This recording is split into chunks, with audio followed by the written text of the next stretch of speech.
নজিরবিহীন পাহাড়ি ঢলে ধ্বংসস্তূপ নেপালের ৩ জেলা, ৩৫৯ মরদেহ উদ্ধার, নিখোঁজ ২৮ দেশের ১৫০০ পর্যটক। এবার ভারতের বিহার উত্তরপ্রদেশে বন্যা সতর্কতা।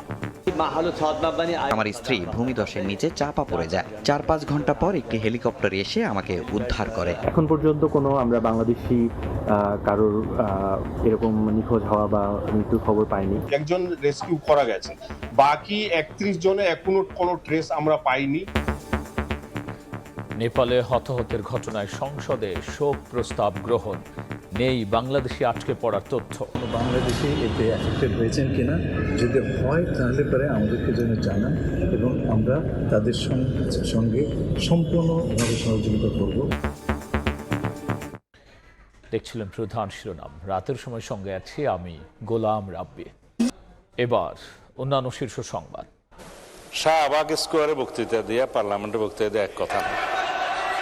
মাননীয় সদস্যবৃন্দ অপেক্ষা করুন, উত্তর দেন। মাননীয় সদস্য কি শুনতাম, কেউ তো শুনছেন, কথাই বলতে দেবেন না, এই অ্যাটিটিউড খুবই খারাপ। সংসদে হট্টগোলের পর ওয়াকআউট বিরোধী দলের, আইন প্রণয়নে সহযোগিতা না করার উদ্দেশ্য বললেন স্বরাষ্ট্রমন্ত্রী। সংসদীয় স্বৈরতন্ত্রের অভিযোগ নাহিদের। রাষ্ট্রপতির সঙ্গে সিইসির বৈঠক, সেপ্টেম্বরে স্থানীয় সরকার নির্বাচনের টপসেল, বছরের শেষ দিকে হবে প্রথম ধাপের ভোট, জানালেন প্রধান নির্বাচন কমিশনার। বর্জ্য থেকে বিদ্যুৎ উৎপাদনে বিনিয়োগে আগ্রহী চীন, চুক্তি সেপ্টেম্বরে এগিয়ে নিতে চায় রাজনৈতিক সম্পর্ক। ৩ বস্তিতে আবাসন নির্মাণে দেবে ১০,০০০ কোটি টাকা। রংপুরের 4 মার্ডারে অভিযুক্ত মুগ্ধ সিদ্ধার্থের ডিএনএ ও ডোপ টেস্টের সিদ্ধান্ত মেলেনি ধর্ষণের আলামত, দ্রুত রহস্য উন্মোচনের দাবি জামায়াতের। বলবীর বল উন্নত মম শির, শির নেহারি আমারি নত শির ওই শিখর হিমাদ্রির। স্বাধীনতা থেকে জুলাই অভ্যুত্থান, সব আন্দোলনের অনুপ্রেরণা জাতীয় কবি, সমাধিতে শ্রদ্ধা জানিয়ে রিজভী। ৩১ আগস্ট থেকে শিক্ষা প্রতিষ্ঠানে নজরুল প্রতিযোগিতা।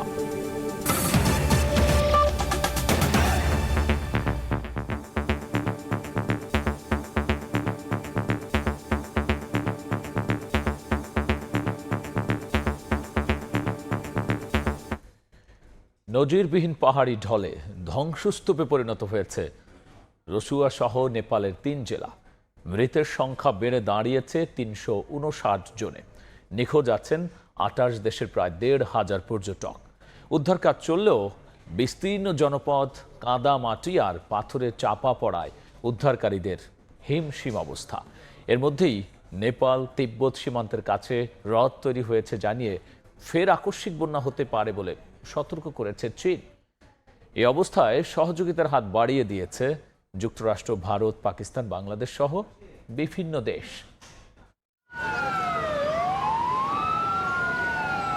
আবারও ক্ষতবিক্ষত হিমালয় কন্যা নেপাল। ২০১৫ সালের ভয়াবহ ভূমিকম্পের ১০ বছর পর এবার প্রলয়ঙ্করী পাহাড়ি ঢলে লণ্ডভণ্ড দেশটির তিব্বত সীমান্তবর্তী ৩ জেলা। মাইলের পর মাইল কেবল ধ্বংসস্তূপ, কাদামাটি আর পাথরে চাপা পড়েছে বাড়িঘর, রাস্তাঘাট সহ সবকিছু। স্রোতের তোরে ভেসে গেছে সড়ক, সেতু, বিদ্যুৎ কেন্দ্র। নিশ্চিহ্ন জনপদ জুড়ে এখন কেবল হাহাকার।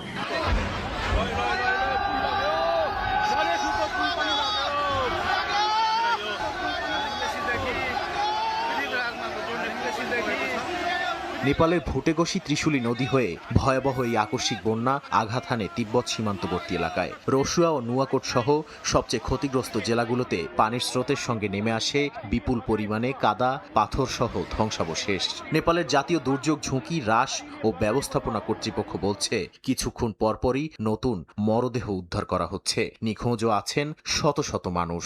উদ্ধার অভিযান চলমান থাকায় নিহতের সংখ্যা আরও বাড়তে পারে বলে জানিয়েছে স্থানীয় প্রশাসন। এখন পর্যন্ত কোনো আমরা বাংলাদেশি কারোর এরকম নিখোঁজ হওয়া বা মৃত্যুর খবর পাইনি। ধ্বংসের মাত্রা এতটাই ভয়াবহ যে বহু এলাকায় এখনো পৌঁছানো যাচ্ছে না। বিদ্যুৎ নেই, সড়ক যোগাযোগ বিচ্ছিন্ন, নেই ইন্টারনেটও। কোথাও পুরো গ্রামই পানির স্রোতে নিশ্চিহ্ন হয়ে গেছে। নেপালি সেনাবাহিনীর প্রায় 2000 সদস্য স্থল ও আকাশপথে উদ্ধার অভিযানে অংশ নিয়েছে। হেলিকপ্টারে চলছে আটকে পড়াদের উদ্ধার ও ত্রাণ পৌঁছানোর কাজ। মানুষের প্রাণহানির পাশাপাশি ব্যাপক সম্পদহানি হয়েছে। ত্রিশুলি বাজার পুরোপুরি ভেসে গেছে। বেত্রাবতী বাজার, ঢুঙ্গে ও দেবীঘাট বাজারও নদীর স্রোতে নিশ্চিহ্ন হয়ে গেছে। এখন সেখানে মাত্র 4 থেকে 5টি বাড়ি টিকে আছে। প্রথম দিকেই দুর্যোগের পেছনে ভূমিকম্পকে দায়ী করা হলেও পরে অবশ্য তথ্য সংশোধন করা হয়। যুক্তরাষ্ট্রের ভূতাত্ত্বিক জরিপ সংস্থা USGS জানিয়েছে কোনো ভূমিকম্প হয়নি। হিমবাহের একটি বিশাল অংশ ধসে পড়া এবং এর সঙ্গে নেমে আসা পাথর, কাদা ও ধ্বংসাবশেষ থেকেই সৃষ্টি হয় এই বিপর্যয়কর পাহাড়ি ঢল। ভয়াবহ এই মানবিক বিপর্যয় নেপালের পাশে দাঁড়িয়েছে আন্তর্জাতিক সম্প্রদায়। যুক্তরাষ্ট্র জরুরি সহায়তার জন্য $5 লাখ দেয়ার ঘোষণা দিয়েছে। ভারত পাঠিয়েছে 10 টন ত্রাণ সামগ্রী। চীনও সীমান্তের দুর্গত এলাকায় উদ্ধার ও ত্রাণ তৎপরতা জোরদার করেছে। ইউরোপীয় ইউনিয়ন, যুক্তরাজ্য, কানাডা, পাকিস্তান, বাংলাদেশ সহ আরও কয়েকটি দেশ সহায়তার আশ্বাস দিয়েছে। জাতিসংঘ জরুরি চিকিৎসা সরঞ্জাম ও প্রয়োজনীয় সামগ্রী পাঠানোর কথা জানিয়েছে। এদিকে ত্রিশুলি নদীর পানি গান্ডাক নদী হয়ে ভারতের দিকে নেমে আসায় বিহার ও উত্তরপ্রদেশের সীমান্তবর্তী এলাকাগুলোতে বন্যা সতর্কতা জারি করা হয়েছে। নাদিম মারজান, সময় সংবাদ। চোখের সামনে প্রিয়তমা স্ত্রীকে হারিয়েছেন। প্রকৃতির কাছে অসহায় হয়ে ঘন্টার পর ঘন্টা ছাদে আটকে ছিলেন কেশব প্রসাদ বাড়াল। অন্যদিকে মৃত্যুকে খুব কাছ থেকে দেখেছেন জীবিত উদ্ধার হওয়া 92 বছর বয়সী কেদারনাথ পারাজুলি। নেপালের ভয়াবহ বন্যায় উদ্ধারের পর সেই ভয়াবহ ঘটনার স্মৃতিচারণ করেছেন ভুক্তভোগীরা। প্রকৃতির কাছে যেন একটু করুণা ধার চাচ্ছেন এই বৃদ্ধা। সর্বস্ব হারিয়ে চোখে মুখে এখন শুধুই বিষাদের ছায়া। এমন শত শত হৃদয় বিদারক গল্পের জন্ম দিয়েছে নেপালের আকস্মিক পাহাড়ি ঢল। বন্যার পানি দ্রুত বাড়তে থাকায় ঘরের ছাদে আশ্রয় নিয়েছিলেন কেশব প্রসাদ বাড়াল। কিন্তু পানির স্রোত এতটাই ভয়াবহ ছিল যে তার ঘরের ওপরের তলাও তলিয়ে যায়। এর মধ্যে কাদার নিচে চাপা পড়েন তার স্ত্রী। ছাদে আটকে থাকা বাড়াল প্রায় 4 থেকে 5 ঘন্টা পর হেলিকপ্টারে উদ্ধার হন। বেঁচে ফিরলেও স্ত্রীকে হারানোর শোক কাটিয়ে ওঠার সুযোগ নেই তার। ভয়াবহ সেই মুহূর্তের কথা বলতে গিয়ে এখনো আতঙ্ক আর অসহায়ত্বের কথা উঠে আসে তার কণ্ঠে। আমি ছাদে ছিলাম, তখন বন্যার পানি প্রায় ছাদ পর্যন্ত পৌঁছে যায়। প্রায় 1 ঘন্টা পর পানি কিছুটা কমে আসে। এরই মধ্যে আমার স্ত্রী ভূমিধসের নিচে চাপা পড়ে যায়। 4-5 ঘন্টা পর একটি হেলিকপ্টার এসে আমাকে উদ্ধার করে। একই রকম ভয়াবহ অভিজ্ঞতার মুখোমুখি হন 92 বছর বয়সী কেদারনাথ পারাজুলি। বন্যার পানি নেমে যাওয়ার পরও ঘরের মেঝে ভরেছিল কাদায়। ফলে নিজের থাকার জায়গায় ফিরে যাওয়ার কোনো উপায় ছিল না তার। শেষ পর্যন্ত উদ্ধার করে তাকে নিরাপদে সরিয়ে নেওয়া হয়। আমরা উপরের তলায় ছিলাম। বন্যার পানি উঠে পুরো তলাটি ডুবে যায়। ঘরের মেঝে কাদায় ভরে যায়। খুব কাছেই আমার বাসা ছিল, কিন্তু কাদার কারণে আমি সেখানে যেতে পারিনি। শুধু বাড়াল কিংবা পারাজুলি নন, এ দুর্যোগে বেঁচে যাওয়া আরও অনেক মানুষ এখন আশ্রয় নিয়েছেন নিরাপদ স্থানে। স্থানীয়দের দাবি, ত্রিশুলি বাজার সহ নদীর পাশের কয়েকটি এলাকা প্রায় পুরোপুরি নিশ্চিহ্ন হয়ে গেছে।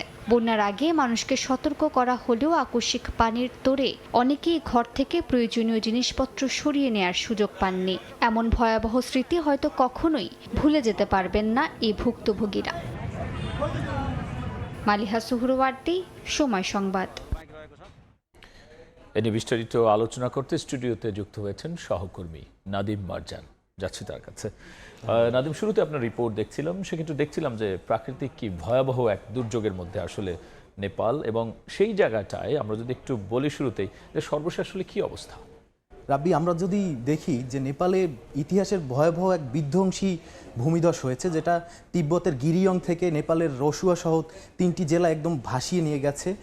রাস্তাঘাট, বাড়িঘর, সেতু সবই পলিমাটি, উর্বর যত ফসলি জমি, মানুষের ঘরবাড়ি যা ছিল সবই ধ্বংস হয়ে গেছে। এ বিষয়ে আমাদের কিছু তথ্য আছে, আমরা সেগুলো দেখে নেব। প্রকৃতির কাছে অসহায় নেপাল। প্রকৃতির কাছে অসহায় বলতে নেপালের যে ভৌগোলিক জায়গাটা আছে সেখান থেকে নেপাল কিছুটা ভাটির অঞ্চলে হিমালয় থেকে হিমালয়ের হিমবাহ ধসের কারণেই কিন্তু নেপালে এই ভয়াবহ ভূমিধসটা হয়েছে, যে কারণে বলা হয় পলিমাটি কাদা যা ছিল সেগুলো আসাতে এই বিধ্বংসী ভূমিধসটা হয়েছে। এরপরে আমরা দেখছি বাড়ছে লাশের মিছিল। এই 3 জেলায় আমরা দেখেছি প্রচুর পরিমাণে মানুষ, সর্বশেষ আমরা যেটা দেখেছি 359 জনের মরদেহ উদ্ধার করা হয়েছে। এছাড়া নিখোঁজ আছে 28 দেশের পর্যটক, 28 দেশের প্রায় 1500 পর্যটক এখনও নিখোঁজ রয়েছেন। এছাড়া শত শত মানুষ নিখোঁজ রয়েছেন যাদেরকে উদ্ধারে। আপনি বলছিলেন যে প্রকৃতির কাছে অসহায় নেপাল, এই ঘটনার পূর্বাভাস পাওয়ার কি কোনো সুযোগ ছিল, অথবা কিভাবে প্রস্তুতি নিতে পারে? রাব্বি, পূর্বাভাসের বিষয়টা যদি বলি, নেপালের বিষয়ে কোনো পূর্বাভাসই কোনো পাওয়া যায়নি। সেক্ষেত্রে দেখা গেছে ভূমিধসের কিছুটা আগে 4.4 মাত্রার একটা ভূমিকম্প হয়েছিল, যদিও মার্কিন ভূতাত্ত্বিক জরিপ সংস্থা USGS জানিয়েছে এটা ভূমিকম্প ছিল না, কিন্তু এটা ছিল ওই হিমবাহ ধসের পরে একটা সতর্কতা আর কি। এরপরে ধ্বংসস্তূপে চাপা পড়ে পুরো জনপদ। আমরা দেখেছি ধ্বংসস্তূপের ভয়াবহ চিত্র, বাড়িঘর, সড়ক, সেতু সব ধ্বংস হয়ে গেছে, পলিমাটি কাদা সব তলিয়ে গেছে। এছাড়া আমরা যেটা দেখেছি সহযোগিতার হাত বাড়িয়েছে বিভিন্ন দেশ। এখানে একটা বিষয় আছে যে 28 দেশের পর্যটক যেহেতু আছেন, সেক্ষেত্রে তাদের সহযোগিতার হাত বাড়ানোটা স্বাভাবিকই বলা চলে। ভারত, যুক্তরাজ্য সহ বাংলাদেশ, পাকিস্তান সবাই কিন্তু সহযোগিতার আশ্বাস দিয়েছেন। ইতিমধ্যে চীন সহ বিভিন্ন দেশ সহায়তা পাঠিয়েছে। এছাড়া আমরা যদি দেখি ভারতে বন্যার সতর্কতা, তিব্বতের যে গিরিয়ং থেকে বের হয়ে নেপাল হয়ে ভারতের গান্ডাক নদী হয়ে বিহার এবং উত্তরপ্রদেশে বন্যা সতর্কতাও জারি করা হয়েছে ইতিমধ্যে। সেক্ষেত্রে কিন্তু এই ভয়াবহ যে ঘটনা সেটি কিন্তু এই অঞ্চলের সবাইকে নাড়া দিয়েছে, এবং জাতীয় সংসদেও কিন্তু এ বিষয়ে কথা হয়েছে এবং শোক প্রস্তাব গ্রহণ করা হয়েছে। জি রাব্বি, এ বিষয়ে আমাদের পররাষ্ট্রমন্ত্রী ডক্টর খলিলুর রহমান বলেছেন এখন পর্যন্ত কোনো বাংলাদেশি আটকে থাকার তথ্য পাওয়া যায়নি, তবে যদি কোনো হতাহতের খবর পাওয়া যায় সে বিষয়ে বাংলাদেশ খুব দ্রুতই পদক্ষেপ নেবে। এ বিষয়ে তার বক্তব্যটা আমরা দেখি। মাননীয় প্রধানমন্ত্রীর পক্ষ থেকে, বাংলাদেশের জনগণের পক্ষ থেকে নেপালে যে ভয়াবহ প্রাকৃতিক দুর্যোগ ঘটেছে সে বিষয়ে আমাদের সহমর্মিতা, আমাদের শোক জ্ঞাপন করেছি। আমরা তাদেরকে সর্বাত্মক সহযোগিতা অফার করেছি। মন্ত্রী মহোদয় আমাকে বললেন যে তারা এখনও অ্যাসেস করছেন যে কী কী ড্যামেজ হয়েছে এবং কী ধরনের সহায়তা তাদের প্রয়োজন, এবং আজকে সন্ধ্যা কিংবা কালকের ভিতরে তিনি বিষয়ে আমাদেরকে জানাবেন। আমরা তৈরি আছি। কোনো বাংলাদেশি এতে অ্যাফেক্টেড হয়েছেন কি না, যদি হয় তাহলে পরে আমাদেরকে যেন জানান, এবং আমরা তাদের সঙ্গে সম্পূর্ণভাবে সহযোগিতা করব। সেক্ষেত্রে বাংলাদেশের পক্ষ থেকে যদি আমরা একটু বলি যে কি পদক্ষেপ নেওয়া হয়েছে?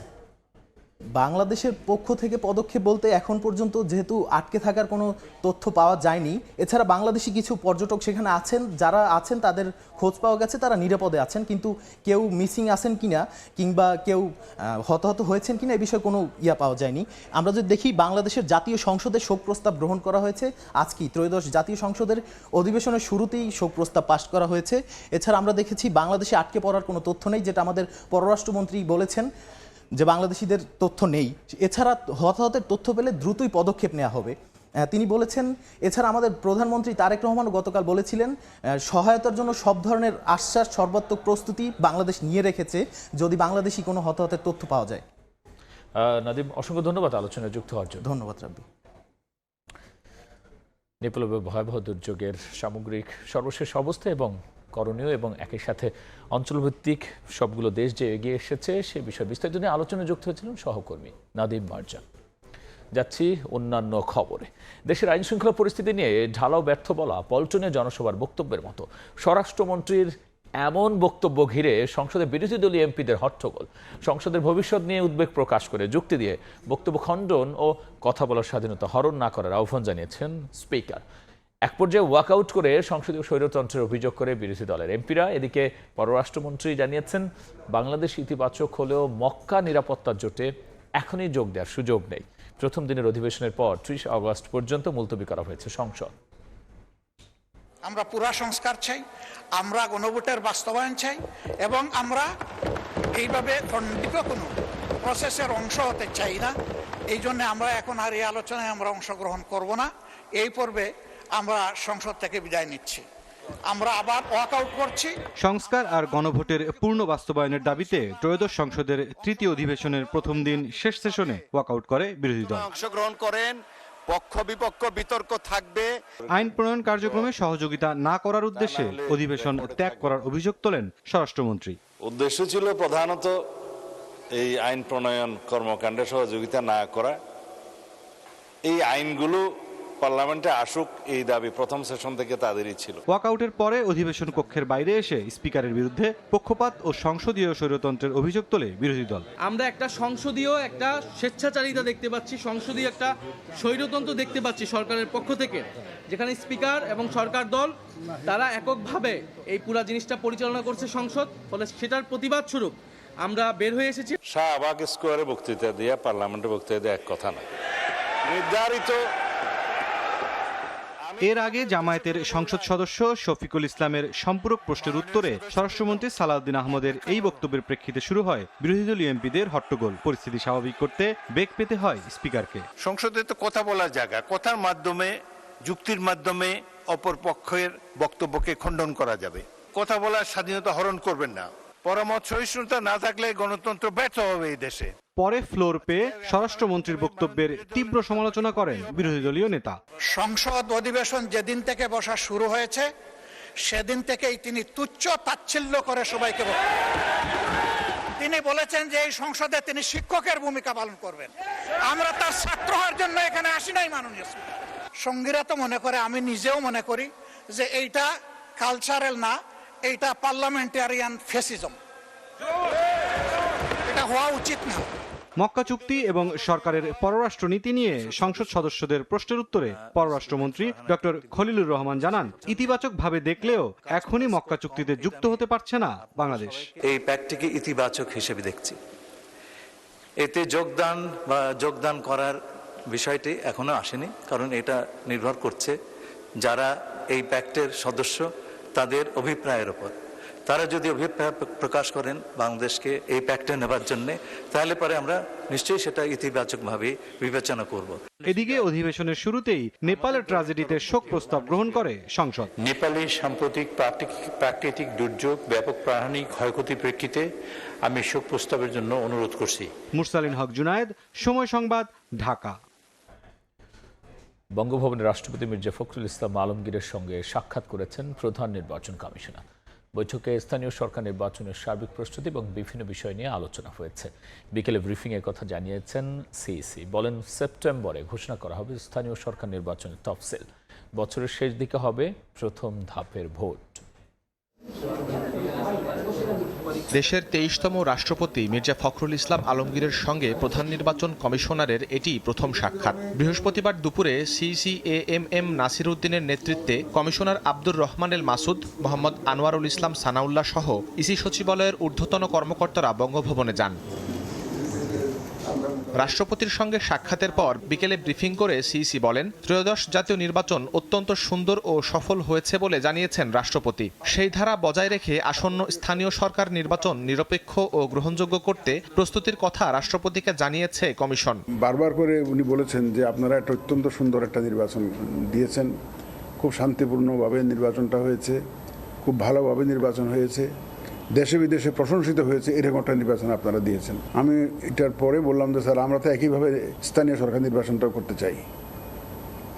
স্থানীয় সরকার নির্বাচনটাও আমরা very professionally, in a very credible manner আমরা করতে চাই, এবং ওনার জন্য এই ব্যাপারে ওনার সহায়তা চেয়েছি আমরা।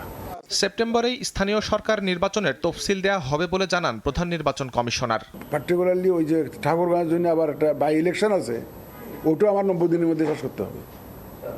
এটা 90 দিনের মধ্যে শেষ করতে গেলে তাহলে যাতে ক্ল্যাশ না হয়, কারণ আমার তো ইউনিয়ন পরিষদ তো ঠাকুরগাঁও তো আছে, যাতে ক্ল্যাশ যাতে না হয় সেটা ইনশিওর করে আগাতে হচ্ছে আমাদেরকে।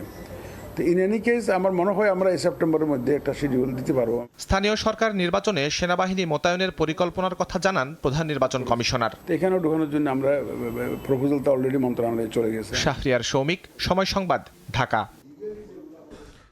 রাষ্ট্রীয় দায়িত্ব পালনে সম্পূর্ণ দল নিরপেক্ষভাবে কাজ করবেন বলে জানিয়েছেন রাষ্ট্রপতি মির্জা ফখরুল ইসলাম আলমগীর। সকালে বঙ্গভবনের রাষ্ট্রপতির প্রথম দরবারে তিনি বলেন, দেশ, রাষ্ট্র ও জনগণের স্বার্থই হবে তার একমাত্র লক্ষ্য। বঙ্গভবনের কর্মকর্তা কর্মচারীদের উদ্দেশ্যে রাষ্ট্রপতি বলেন, দেশের মানুষের প্রতি ভালোবাসা, সম্মান ও আনুগত্য রাখতে হবে। বঙ্গভবন হলো রাষ্ট্রীয় মর্যাদা ও সার্বভৌমত্বের প্রতীক। এর মর্যাদা অক্ষুণ্ণ রাখতে হবে। কর্মকর্তা কর্মচারীদের দায়িত্বশীল রাষ্ট্রীয় ব্যয় সাশ্রয়ী ও অপচয় রোধের আহ্বান জানান। আমি এখন সম্পূর্ণভাবে একজন দল নিরপেক্ষ মানুষ এবং আমার রাষ্ট্রের রাষ্ট্রপতি হিসেবে দায়িত্ব গ্রহণ করার পরে আমি সব কিছুর রাজনীতির ঊর্ধ্বে আমি থাকবো বলেই আমি শপথ নিয়েছি। আমার সামনে একটাই মূল উদ্দেশ্য, লক্ষ্য, সেটা হচ্ছে আমার দেশ, আমার রাষ্ট্র, আমার জনগণ। সকল রাষ্ট্রীয় ব্যয়ের ক্ষেত্রে আমাদেরকে সাশ্রয়ী হতে হবে এবং জনগণের অর্থ যেন অপচয় না হয় সেদিকে আমাদেরকে সব সময় সতর্ক দৃষ্টি রাখতে হবে।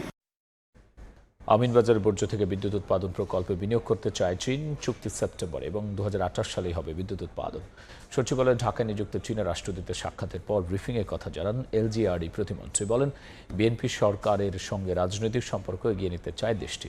চীনের রাষ্ট্রদূত ইয়াও ওয়েন বলেন, প্রধানমন্ত্রী তারেক রহমানের চীন সফরের পর দুই দেশের সম্পর্কে নতুন সম্ভাবনা তৈরি হয়েছে।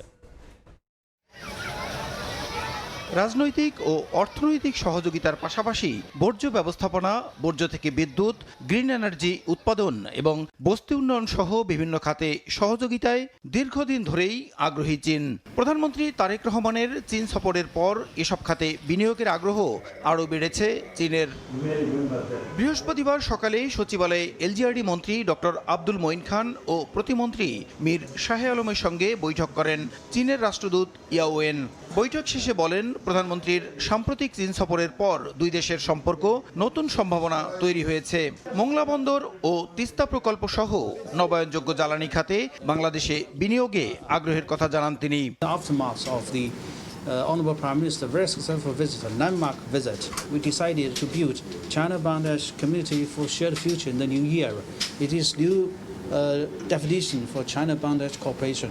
So under this framework, we are moving forward in cooperation in all the area, especially economic cooperation. বিনিয়োগের পাশাপাশি বিএনপি সরকারের সঙ্গে চীন রাজনৈতিক সম্পর্ক বাড়াতে চায় বলে জানান এলজিআরডি প্রতিমন্ত্রী। বর্জ্য থেকে বিদ্যুৎ উৎপাদন প্রকল্পে বিনিয়োগে সেপ্টেম্বরে চুক্তি হবে চীনের সঙ্গে। ওয়েস্ট এনার্জি প্রজেক্টটা তাদের দেশের কোম্পানি করছে। 1.5 বছরের মধ্যে তারা জাতীয় গ্রিডে 42 মেগাওয়াট বিদ্যুৎ জাতীয় গ্রিডে তারা ওখান থেকে দিবেন। চুক্তি স্বাক্ষরের অনুষ্ঠান রয়েছে চায়নাতে 2 সেপ্টেম্বর। আর 21 টাকা 70 পয়সা সেন্ট হিসাবে আমরা বিদ্যুৎ তাদের কাছ থেকে ক্রয় করব, মানে 25 টাকা ইউনিট। এটা এমনিতে মনে হচ্ছে অনেক বেশি, কিন্তু আমাদের লাভটা হচ্ছে অন্য জায়গায়। আমাদের ময়লা আবর্জনাগুলো তো তারা ধ্বংস করে দিচ্ছে এবং সেখানে যে ময়লা আবর্জনা ওয়েস্ট থাকছে সেখান থেকে জৈব সার হচ্ছে। রাজধানীর গুলশান, মহাখালী ও কড়াইল বস্তির উন্নয়নে আবাসন নির্মাণে প্রায় 10,000 কোটি টাকা বিনিয়োগে চীন রাজি বলেও জানান প্রতিমন্ত্রী। আধুনিক আবাসন ব্যবস্থা যেখানে তারা ফ্রি বসবাস করতে পারবে আর কি, এটা প্রায় 10,000 কোটি টাকার প্রজেক্ট। তারা বলেছে যে পুরোটা যদি একসাথে আমরা নাও পারি, আমরা প্রায়োরিটি বেসিসে পর্যায়ক্রমে আমরা এখানে ইনভেস্ট করব। চীন থেকে যুদ্ধ বিমান কেনার বিষয়ে জানতে চাইলে কোনো মন্তব্য করেননি কেউ। প্রশ্ন আশিস, সময় সংবাদ, ঢাকা। পুরো একই পরিবারের 4 জনকে শ্বাসরোধে হত্যা করেছে সিদ্ধার্থ ও মুগ্ধ। তবে ময়নাতদন্তের রিপোর্টে ধর্ষণের আলামত পাওয়া যায়নি। দুপুরে ব্রিফিংয়ে পুলিশ আরও জানায়, গ্রেফতার 2 জনের ডিএনএ নমুনা সংগ্রহ, ডোপ টেস্ট করা হবে। এদিকে 4 মার্ডারের প্রকৃত রহস্য উদ্ঘাটনে নিরপেক্ষ তদন্তের দাবি জানিয়েছেন জামায়াতের সেক্রেটারি জেনারেল মিয়া গোলাম পরওয়ার। রংপুর জিলা স্কুলের অবসরপ্রাপ্ত শিক্ষক গণপতি চক্রবর্তী সহ একই পরিবারের 4 জনকে হত্যাকাণ্ড নিয়ে বৃহস্পতিবার সকালে সংবাদ সম্মেলন করেন Rangpur metropolitan police commissioner Abdul মাবুদ। আসামি সিদ্ধার্থ ও মুগ্ধের জবানবন্দির তথ্য তুলে ধরে তিনি বলেন, ময়না তদন্তে 4 জনকে শ্বাসরোধে হত্যার প্রমাণ মিলেছে, তবে ধর্ষণের কোনো আলামত পাওয়া যায়নি। সকালে গণপতি স্যার ছাদে হাঁটতে এসে তাদের দেখে ফেলে ধমক দেয় এবং জোরে জোরে বলে, তোরা এত সকালে এখানে কি করিস? তখন তাদের মাথা কাজ করছিল না, তারা মান সম্মানের ভয়ে গামছা দিয়ে টান মেরে ফেলে। মুগ্ধ স্যারের স্ত্রীকে মারার পর সেই গামছা দিয়ে আবার দুজনে একসাথে মেয়ের গলায় পেঁচায়। বাচ্চাটা সিদ্ধার্থকে দেখে বলে, সিদ্ধার্থ দাদা তুমি এখানে কেন? বাচ্চাটাকে তারা কাপড় দিয়ে গলা পেঁচিয়ে মেরে ফেলে। গ্রেফতার দুইজনের ডিএনএ নমুনা সংগ্রহ ও ডোপ টেস্ট করা হবে বলেও জানান পুলিশ কমিশনার। এদিকে দুপুরে নগরীর জামায়াতে ইসলামীর মহানগর কার্যালয়ে সংবাদ সম্মেলনে দলটির সেক্রেটারি জেনারেল মিয়া গোলাম পরোয়ার বলেন, 4 হত্যাকাণ্ড নিয়ে জনমনে ধোঁয়াশা তৈরি হয়েছে। প্রকৃত ঘটনা উদ্ঘাটনে নিরপেক্ষ তদন্তের আহ্বান জানান তিনি। এই হত্যাকাণ্ড কেন হলো এটার ধোঁয়াশা এখনো কাটছে না। এটা আমাদের উদ্বেগের বিষয় যে আমাদের মতো একটা সভ্য সমাজে আমাদের তাহলে জানমালের নিরাপত্তা কোথায়? হত্যাকাণ্ডের সাথে জড়িতদেরকে খুঁজে বের করার জন্য আমি জোর দাবি করছি। গত 22 আগস্ট রাতে রংপুর নগরীর মাছুয়াপাড়ায় নিজ বাসা থেকে শিক্ষক গণপতি চক্রবর্তী, তার স্ত্রী ও ছেলেমেয়ের মরদেহ উদ্ধার করে পুলিশ। নাজমুল ইসলাম নিশাদ, সময় সংবাদ, রংপুর। রাতের সময় আরও থাকছে। সৌদিতে আগুনে নিহত 16 বাংলাদেশের 9 জনের মরদেহ দেশে, বাকি 7 জনের লাশও দ্রুত ফিরিয়ে আনবে সরকার। পরিচয় শনাক্ত হচ্ছে ডিএনএ পরীক্ষা। সৌদি আরবের সোফা কারখানায় আগুনে নিহত 16 বাংলাদেশের মধ্যে প্রথম দফায় 9 জনের মরদেহ দেশে ফিরেছে। আগুনে পুড়ে বিকৃত হয়ে যাওয়া বাকি 7 জনের পরিচয় শনাক্তে ডিএনএ পরীক্ষা করা হচ্ছে। তাদেরও মরদেহ দ্রুত দেশে ফিরিয়ে আনার কথা জানিয়েছে সরকার। গত 9 আগস্ট সৌদি আরবের রাজধানী রিয়াদের একটি সোফা কারখানায় ভয়াবহ আগুনে প্রাণ হারান 16 বাংলাদেশি কর্মী। প্রথম দফায় শনাক্ত হওয়া 9 বাংলাদেশের মরদেহ বৃহস্পতিবার বিকাল 4টার দিকে একটি ফ্লাইটে শাহজালাল আন্তর্জাতিক বিমানবন্দরে পৌঁছায়। স্বজনদের আহাজরিতে ভারী হয়ে ওঠে বিমানবন্দরের পরিবেশ।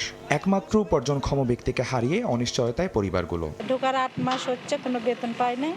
বেতন পাবে সোমবারের দিন, রবিবারের দিন এই দুর্ঘটনা ঘটছে। এদের দেখার মতো কেউ নাই, এদের ফ্যামিলিতে কোনো পুরুষ বলতে কিছু নাই। সরকারের কাছে একটাই আবেদন, রেমিডিয়াস যোদ্ধার পরিবারকে যেন তারা সহযোগিতা করে। বিমানবন্দরে মরদেহগুলো গ্রহণ করেন প্রবাসী কল্যাণ ও বৈদেশিক কর্মসংস্থান মন্ত্রী আরিফুল হক চৌধুরী এবং পররাষ্ট্র প্রতিমন্ত্রী শামা আবায়েদ। নিহতদের পরিবারের প্রতি তুলে দেন 35,000 টাকার চেক। মরদেহ বাড়ি পর্যন্ত পৌঁছানোর জন্য প্রয়োজনীয় ব্যবস্থা নেওয়ার কথাও জানান প্রবাসী কল্যাণ মন্ত্রী। বাকি 7 জনের পরিচয় শনাক্তে ডিএনএ টেস্টের জন্য স্বজনদের সঙ্গে যোগাযোগ করা হচ্ছে জানিয়ে পররাষ্ট্র প্রতিমন্ত্রী বলেন, দ্রুত বাকি মরদেহ ফিরিয়ে আনা হবে। তাদের বাড়ি পর্যন্ত পৌঁছানোর জন্য সরকারের পক্ষ থেকে আমরা অ্যাম্বুলেন্স এবং তাদের দাফন কাফনের জন্য আর্থিক সহযোগিতা দেওয়া হবে। আরও 7 জনের ডেড বডি এখনো আনা বাকি আছে, তাদের শনাক্ত চলছে। শনাক্ত করার জন্য একটা ডিএনএ টেস্ট করতে হবে, তাদের পরিবারের সাথে যোগাযোগ করা হয়েছে। নিহতদের মধ্যে 13 জনের বাড়ি নওগাঁয়, 2 জনের নাটোর এবং 1 জনের রাজশাহী। আদনান তুর্য, সময় সংবাদ, ঢাকা। এবার বাণিজ্যের সংবাদ।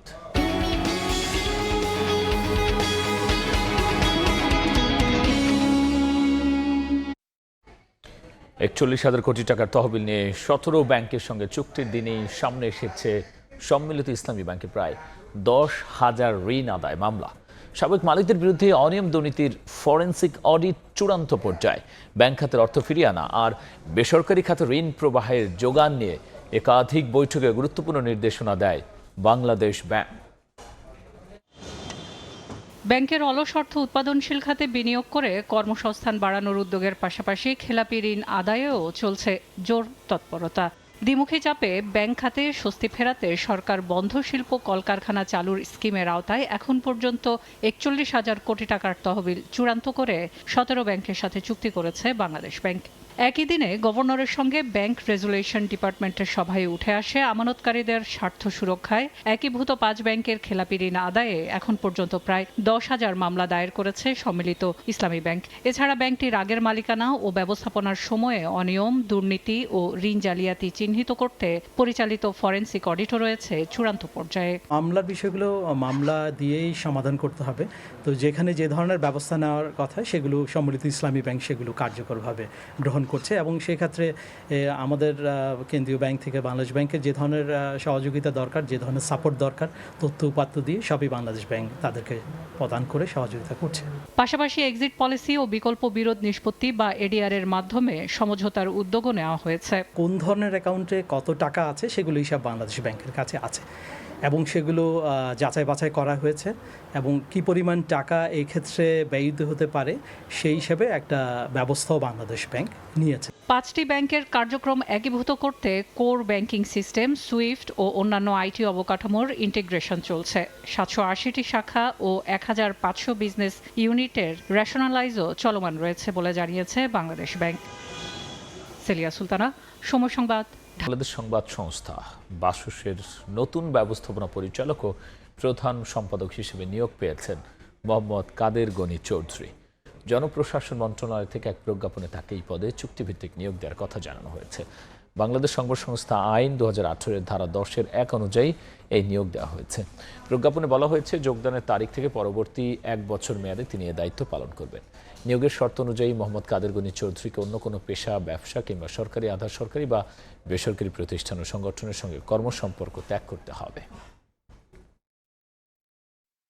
প্রথমবারের মতো সালমান হত্যার কোনো আসামিকে জিজ্ঞাসাবাদের সুযোগ পেল তদন্ত সংস্থা। মামলার আসামি অভিনেতা ডনকে আজ 5 দিনের রিমান্ডে নেওয়ার আদেশ দিয়েছেন ঢাকার সিএমএম আদালত। এতে সালমান শাহের মৃত্যুর অনেক গোপন তথ্য বেরিয়ে আসবে বলে আশা রাষ্ট্রপক্ষের আইনজীবীর। 30 বছর ধরে রহস্যের চাদরে ঢাকা পড়ে আছে চিত্রনায়ক সালমান শাহর মৃত্যুর ঘটনা। আদালতের নির্দেশে 2025 সালে হত্যা মামলা দায়ের করলে বিচার পাওয়ার আশা জাগে সালমানের পরিবারের মাঝে। বৃহস্পতিবারও ঢাকার সিএমএম আদালত প্রাঙ্গণে বিচার দাবিতে জড়ো হন সালমান ভক্তরা। মামলার পর বেশিরভাগ আসামি পালিয়েছে বিদেশে। সবশেষ 9 আগস্ট দেশ ছাড়ার সময় অভিনেতা আশরাফুল হক ওরফে ডনকে গ্রেফতার করে পুলিশ। পরে 7 দিনের রিমান্ড আবেদন করে সিআইডি। বৃহস্পতিবার ঢাকার সিএমএম আদালতে হয় ডনের রিমান্ড শুনানি। রাষ্ট্রপক্ষের আইনজীবী বলেন, জড়িতদের চিহ্নিত ও তাদের অবস্থান শনাক্তে ডনকে জিজ্ঞাসাবাদের প্রয়োজন। পরে 5 দিনের রিমান্ড মঞ্জুর করেন বিচারক।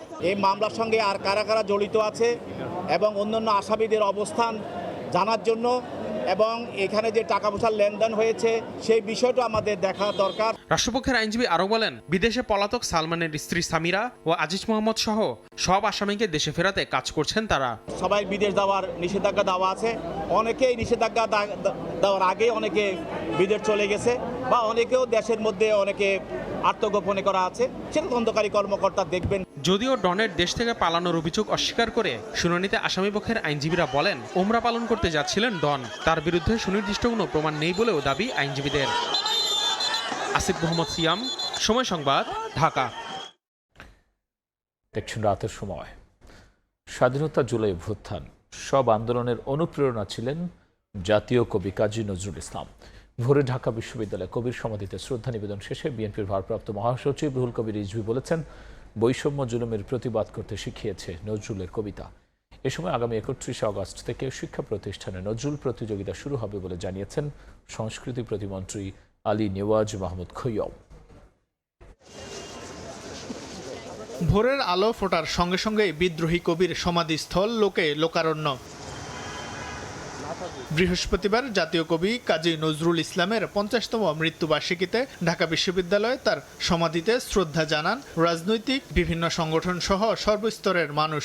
এ সময় নজরুলকে ঘিরে শুধু শ্রদ্ধা আর স্মরণ নয়, তার স্মৃতি সংরক্ষণ এবং নতুন প্রজন্মের কাছে তুলে ধরার দাবি জানান পরিবার ও স্বজনরা। সারা দেশের স্কুল কলেজগুলোতে যাতে তাকে নিয়ে কাজ করা হয়, তার জন্মদিন মৃত্যুদিন পালন করা হয়, বিভিন্ন ভাষায় নজরুলের প্রচার, সেজন্য কিন্তু সরকারি উদ্যোগ নিতে হবে। কবির সমাধিতে পুষ্পস্তবক অর্পণ শেষে বিএনপির ভারপ্রাপ্ত মহাসচিব রুহুল কবির রিজভী জানান, 71-এর স্বাধীনতা সংগ্রাম থেকে শুরু করে 24-এর জুলাই অভ্যুত্থান সব আন্দোলনের অনুপ্রেরণা ছিলেন নজরুল। যারা রাজপথে থেকে ভয়ঙ্কর স্বৈরাচারকে উৎপাটিত করেছে, যারা দুঃশাসনের অবসান ঘটিয়েছে, সেই সমস্ত তরুণ, কিশোর, শিশুরা নজরুলের গান গাইতে গাইতে রাস্তায় নেমেছে। জাতীয় জাদুঘরে পুনরায় নজরুল কন্যার স্থাপনের কথা জানিয়েছে সংস্কৃতি বিষয়ক প্রতিমন্ত্রী আলী নেওয়াজ মাহমুদ। নজরুলের সৃষ্টিকর্মকে আজকে জাতির সামনে তুলে ধরা খুব জরুরি আমরা মনে করেছি। তার অংশ হিসেবে জাদুঘরে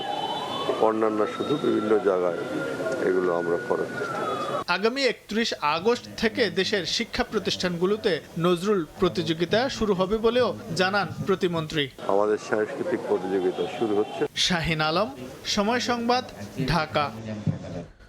এবার সংস্কৃতির সময়।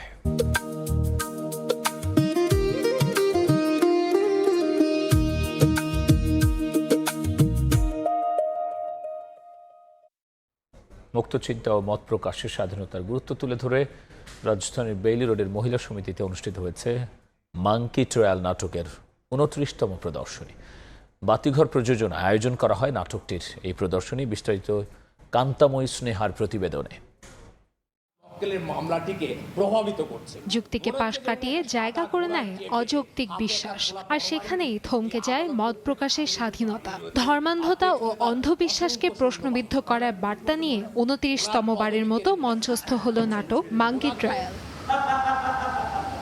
জেরম লরেন্স ও রবার্ট এডউইন লির গল্প অবলম্বনে নির্মিত এই নাটকের প্রেক্ষাপট 1925 সালের আমেরিকার বহুল আলোচিত স্কোপ মাঙ্কি ট্রায়াল। প্রায় 100 বছর আগের এই ঘটনাকে মঞ্চে তুলে ধরেছেন নির্দেশক মুক্ত নীল। বাতিঘর প্রযোজনার এই নাটক দর্শকদের সামনে ছুড়ে দেয় মুক্ত চিন্তা ও যুক্তির পক্ষে দাঁড়ানোর প্রশ্ন।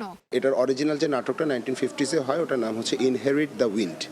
সো ওইটারই অ্যাডাপ্টেশন আমরা বাংলায় করেছি মাঙ্কি ট্রায়াল নামে। যে কথাটা সবচেয়ে বেশি বলতে চেয়েছি আমরা, সেটা হচ্ছে যে আমাদের প্রত্যেকেরই নিজের মতো করে ভাবার এবং সেটা প্রকাশ করার অধিকার আছে। এই অধিকারটা আমাদেরকে দিতে হবে। আমাদের এই প্রদর্শনীটা বারবার করার একটাই উদ্দেশ্য, যে মানুষের শুভবোধগুলো যেন উদয় হয়। মত প্রকাশের স্বাধীনতা ও মুক্ত চিন্তার পক্ষে বার্তা প্রতিবারই দর্শকদের আকৃষ্ট করে। নাটকটি কেউ প্রথমবার দেখে মুগ্ধ হয়েছেন, কেউ আবার এসেছেন দ্বিতীয়বার দেখতে। নাটকটা দুর্দান্ত, অভিনয় খুবই ভালো লেগেছে, প্রোডাকশন ভালো। আমার এই জন্যই দ্বিতীয়বার দেখতে এসেছি। সমসাময়িক সময়ের সাথে আসলে যে বার্তাটা এই নাটকটা দিতে চাই, এটা খুব ভালো মতো যায় আর কি। আমি মনে করি যে সবাই আসুক, মঞ্চনাটক দেখুক, চিন্তার বিকাশ ঘটুক। শতবর্ষ পেরিয়ে মাঙ্কি ট্রায়ালের মূল বক্তব্য আজও প্রাসঙ্গিক। অন্ধবিশ্বাস নয়, যুক্তির মুখোমুখি হোক যুক্তি। মত প্রকাশের স্বাধীনতা ও মুক্ত চিন্তার জায়গাটি অটুট থাকুক, এমন বার্তাই দিয়ে যাচ্ছে নাটকটি। কান্তাময়ী স্নেহা, সময় সংবাদ, ঢাকা। ধর্মীয় স্বাধীনতা লঙ্ঘনের অভিযোগে ভারতের বিরুদ্ধে ব্যবস্থা নেওয়ার আহ্বান জানিয়েছে যুক্তরাষ্ট্রের আন্তর্জাতিক ধর্মীয় স্বাধীনতা বিষয়ক কমিশন USCIRF। হিন্দুত্ববাদী সংগঠন RSSR এর প্রধানের মার্কিন ভিসা বাতিল সহ সংশ্লিষ্ট কর্মকর্তাদের উপর নিষেধাজ্ঞার দাবিও জানিয়েছে সংস্থাটি।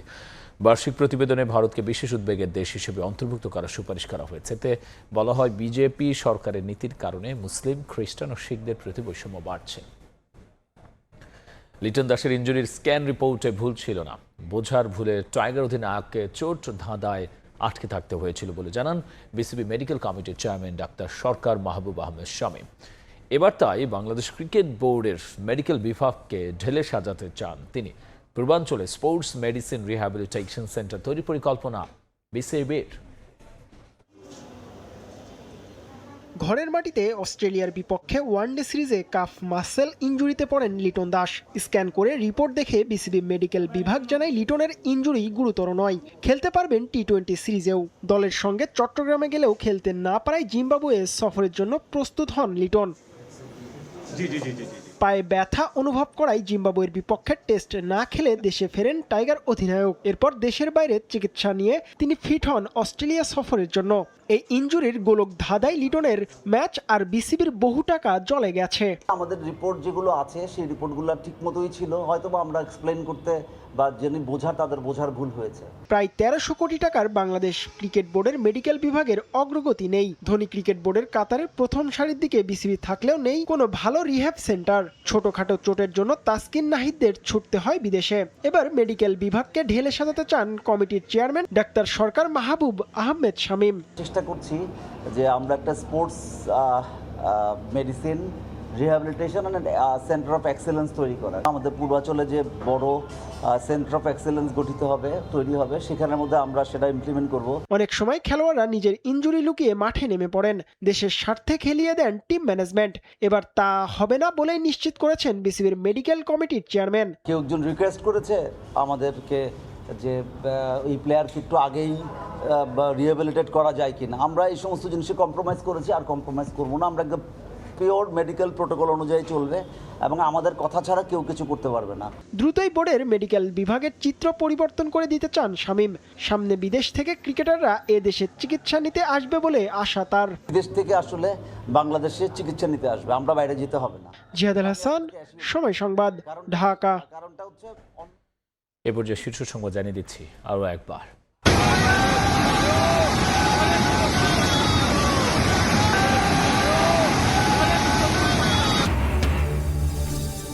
নজিরবিহীন পাহাড়ি ঢলে ধ্বংসস্তূপ নেপালের 3 জেলা, 359 মরদেহ উদ্ধার, নিখোঁজ 28 দেশে 1,500 পর্যটক, নেই বাংলাদেশে আটকে পড়ার তথ্য।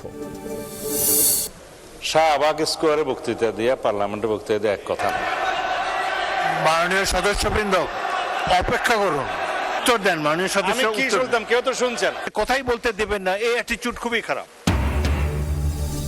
সংসদে হট্টগোলের পর ওয়াকআউট বিরোধী দলের, আইন প্রণয়নে সহযোগিতা না করার উদ্দেশ্য বললেন স্বরাষ্ট্রমন্ত্রী। সংসদীয় স্বৈরতন্ত্রের অভিযোগ নাহিদের।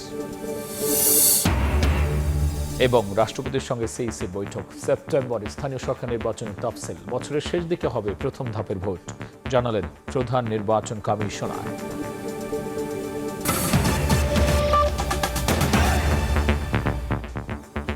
এই ছিল রাতের সময়, এরপর দেখবেন সম্পাদকীয়। সঙ্গেই থাকুন সময়।